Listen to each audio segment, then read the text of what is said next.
ಒಂದು ಸರ್ಕಾರಿ ಶಾಲೆಯನ್ನು ಮುಚ್ಚಲು ಬಿಡೋದಿಲ್ಲ. ಬೇಕೇ ಬೇಕು. ಒಂದೇ ಒಂದು ಸರ್ಕಾರಿ ಶಾಲೆಯನ್ನು ಮುಚ್ಚಲು ಬಿಡೋದಿಲ್ಲ. ಬಡ ಮಕ್ಕಳಿಗೆ ಶಿಕ್ಷಣವನ್ನೇ ಕೊಡದ ಸರ್ಕಾರ ಮತ್ತೇನು ಕೊಟ್ಟಿತು? ಗೋರೂರಿನ ತೆಗಟೂರು ಗ್ರಾಮಸ್ಥರ ಆಕ್ರೋಶ.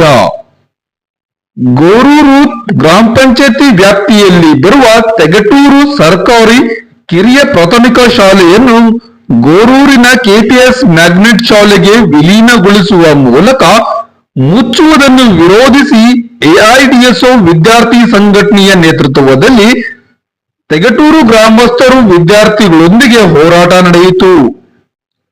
ಜಿಲ್ಲಾ ಕಾರ್ಯದರ್ಶಿಗಳಾದ ಸುಷ್ಮಾ ಅವರು ಮಾತನಾಡಿ, ಬಡ ರೈತ ಕೂಲಿ ಕಾರ್ಮಿಕರ ಮಕ್ಕಳಿಂದ ಶಿಕ್ಷಣವನ್ನು ಸಂಪೂರ್ಣವಾಗಿ ಕಿತ್ತುಕೊಳ್ಳುವ ಹಾಗೂ ಸಾರ್ವಜನಿಕ ಶಿಕ್ಷಣವನ್ನು ಖಾಸಗೀಕರಣಗೊಳಿಸುವ ಈ ಕೆಪಿಎಸ್ ಮ್ಯಾಗ್ನೆಟ್ ಯೋಜನೆಯನ್ನು ಸರ್ಕಾರ ಕೂಡಲೇ ಹಿಂಪಡೆದುಕೊಳ್ಳಬೇಕು ಹಾಗೂ ಬಣ್ಣ ಬಣ್ಣದ ಪದಗಳಿಂದ ಆಕರ್ಷಿಸುವಂತಹ ಈ ಯೋಜನೆಯ ಕರಾಳತೆಯನ್ನು ಕರ್ನಾಟಕ ರಾಜ್ಯದ ಜನತೆ ಪೋಷಕರು ಒಗ್ಗಟ್ಟಾಗಿ ವಿರೋಧಿಸಬೇಕು.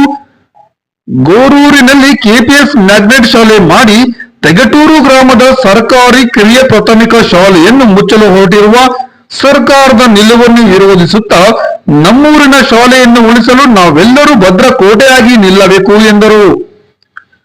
ಊರಿನ ವಿದ್ಯಾರ್ಥಿನಿಯಾದ ಅರ್ಚನಾರವರು ಮಾತನಾಡಿ, ನಮ್ಮೂರಿನ ಸರ್ಕಾರಿ ಶಾಲೆಗೆ ಕಳಿಸುವ ಮಕ್ಕಳ ಪೋಷಕರೆಲ್ಲರೂ ರೈತರು, ಬಡವರು, ಹೇಗೆ ಬಸ್ ವ್ಯವಸ್ಥೆಯನ್ನು ನೋಡಿಕೊಳ್ಳಲು ಸಾಧ್ಯ? ಈಗಿರುವ ಸರ್ಕಾರಿ ಶಾಲೆಯನ್ನು ಮುಚ್ಚಿ ಕೆಪಿಎಸ್ ಶಾಲೆಯನ್ನಾಗಿ ತೆರೆದು ಶಿಕ್ಷಣವನ್ನು ಸಂಪೂರ್ಣವಾಗಿ ಖಾಸಗೀಕರಣ ಮಾಡಲು ಸರ್ಕಾರ ಮುಂದಾಗಿದೆ. ಬಡ ವಿದ್ಯಾರ್ಥಿಗಳ ಶಿಕ್ಷಣಕ್ಕಾಗಿ ಎಂದು ತೆಗೆದ ಸರ್ಕಾರಿ ಶಾಲೆಗಳನ್ನು ಮುಚ್ಚಿದರೆ ಈ ಮಕ್ಕಳು ಎಲ್ಲಿ ಶಿಕ್ಷಣ ಪಡೆಯಲು ಸಾಧ್ಯ ಎಂದು ಪ್ರಶ್ನೆ ಮಾಡಿದರು. ನಾವು ಒಂದು ಬೆಂಕಿಪಟ್ಟಣ ಹಾಲಿನ ಪ್ಯಾಕೆಟ್ ತೆಗೆದುಕೊಂಡರೂ ಸರ್ಕಾರಕ್ಕೆ ತೆರಿಗೆ ಕಟ್ಟುತ್ತೇವೆ. ಹೀಗಿರುವಾಗ ಬಡ ಮಕ್ಕಳಿಗೆ ಶಿಕ್ಷಣವನ್ನೇ ಕೊಡದ ಸರ್ಕಾರ ಇನ್ನೇನು ಕೊಡುತ್ತದೆ ಎಂದು ಪ್ರಶ್ನೆ ಮಾಡಿದರು. ಗವರ್ನಮೆಂಟ್ ಸ್ಕೂಲ್ಗಳನ್ನ ಕ್ಲೋಸ್ ಮಾಡಿಬಿಟ್ಟು ಪ್ರೈವೇಟ್ ಸ್ಕೂಲ್ನ ಮರ್ಜ್ ಮಾಡಬೇಕು ಅಂತ ಹೇಳ್ತಿದಾರಲ್ಲ, ಕೆಪಿಎಸ್ಸಿ ಸ್ಕೂಲ್ ಅಡಿನಲ್ಲಿ ಇವಾಗ ಮರ್ಜ್ ಮಾಡ್ತಾರೆ. ಸರಿ ಆಯ್ತು, ಒಪ್ಕೊಂತೀವಿ ನಾವು. ನಮ್ಮ ಮಕ್ಳುಗಳನ್ನ ಸರಿ ಆಯ್ತು, ಅವ್ರು ಬಸ್ ಬಿಡ್ತಾರೆ ಅಂತ ಹೇಳ್ತಿದಾರಲ್ಲ, ಎಷ್ಟು ದಿನ ಬಿಡ್ತಾರೆ ಮೇಡಮ್? ಇವಾಗ SDMC ಅಧ್ಯಕ್ಷರುಗಳು ಅವ್ರ ಕೈಯಾರೆ ದುಡ್ಡು ಕೊಡಕ್ಕೆ ಅವರು ಎಷ್ಟೋ ಜನ ತುಂಬಾ ಪೂರ್ ಪೀಪಲ್ಸ್ ಇರ್ತಾರೆ. ಇವಾಗ ಅವರು ರೈತರು ಅವ್ರ ಮಕ್ಳನ್ನ ಗವರ್ನಮೆಂಟ್ ಸ್ಕೂಲ್ಗಳಲ್ಲೇ ಓದಿಸ್ತಿರ್ತಾರೆ. ಮತ್ತೆ ಅವ್ರ ಮನೆಯಿಂದ ಕೊಡಕ್ಕೆ ಅವ್ರು ಎಲ್ಲಿಂದ ತರ್ತಾರೆ? ಅವ್ರಿಗೆ ಆದಾಯ ಎಲ್ಲಿ ಬರ್ಬೇಕು? ಇವಾಗ ನಮ್ದು ಟ್ಯಾಕ್ಸ್ ತಗೊಂತಿದಾರಲ್ವಾ, ಒಂದ್ ಬೆಂಕಿ ಬಣ್ಣ ತಗೊಂಡ್ರು ಅದ್ರಲ್ಲಿ ಇಷ್ಟು ಅಂತ ಟ್ಯಾಕ್ಸ್ ಇರುತ್ತೆ, ಒಂದ್ ಹಾಲ್ ಪ್ಯಾಕೆಟ್ ಮೇಲೂ ಇಷ್ಟು ಅಂತ ಟ್ಯಾಕ್ಸ್ ಇರುತ್ತೆ. ಆ ಟ್ಯಾಕ್ಸ್ ಎಲ್ಲ ಏನ್ ಮಾಡ್ತಿದ್ದಾರೆ ಗವರ್ನಮೆಂಟ್?